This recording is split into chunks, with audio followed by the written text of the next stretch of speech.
lalagyan natin ng bigas. Tila parang naninikip yung dibdib ko pag ganito na eksena.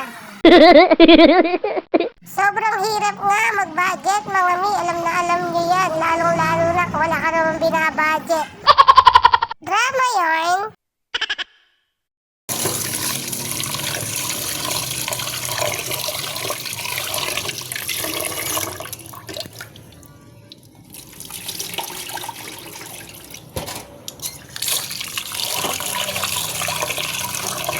After ko nga maugasan, mga mi, dali-dali ko na sinalang dito sa magic rice cooker. At yan, di ba? Naganda-gandahan pa, baklang ito.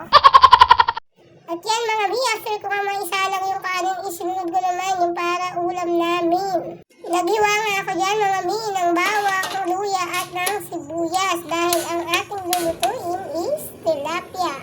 Sa mga nagtatanong, mga mi, bakit may luya? Hindi siya paksiw ha, may sabaw marami. Hulaan nyo.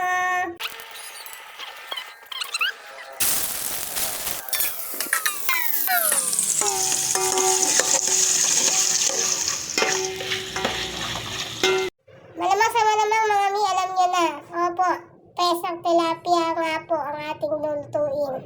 After ko nga po magluto dyan, mga mi, lumabas na rin ako ng bahay upang brasin naman ang sapatos ng aking junakis. At yan, kitang-kita nyo naman dyan, mga mi, bago-bago yan. And nga yung binili ko sa kanya nung Christmas.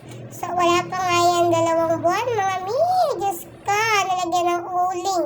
Bili ko nga lang yan sa Happy Shopping. Oo, hindi nga siya original, mga mi, pero mukhang matibay na rin. Biruin nyo, sapatos pa lang 500 na. Tapos ginanto lang, nilagyan ng uling. Kasi dun nga po, malapit sa may eskwelahan nila is meron nga pong playground. So yun, loko siya dun, parang siya napupunta dun. Kaya naman ako tila, stress na stress. O tingnan nyo naman pagmumukha ng babae nito, lukot na. Pangit na nga, lalo pang pumangit. Ano ba yan? Oh, tuwa kayo, no? Sige na, aminado na. Huwag nyo na pamukha, chares. Kaya ako, isa na talagang pinaniniwala ako sa buhay ko, mga mi. Kaya lumalaban ako ng patas. Sabi ng matatanda, wala daw pinanganak na pangit. Wala ba talaga?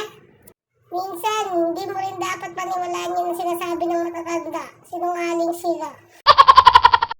Tila pinalalakas lang nila yung loob mo, siya sabi nila walang pinanganak na pangit. Walang pinanganak na pangit, bakit nagkaganito ako? Chares!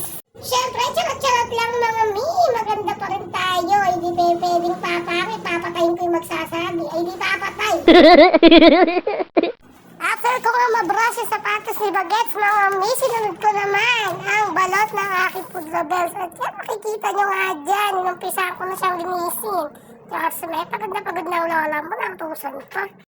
Bawal magreklamo, hindi mapapalayas. Ay di magre-reklamo. Alam nyo naman yan, love na love ko yung aking food rebels. Siya nagbibigay ng baon ni Junakis pag wala akong pera.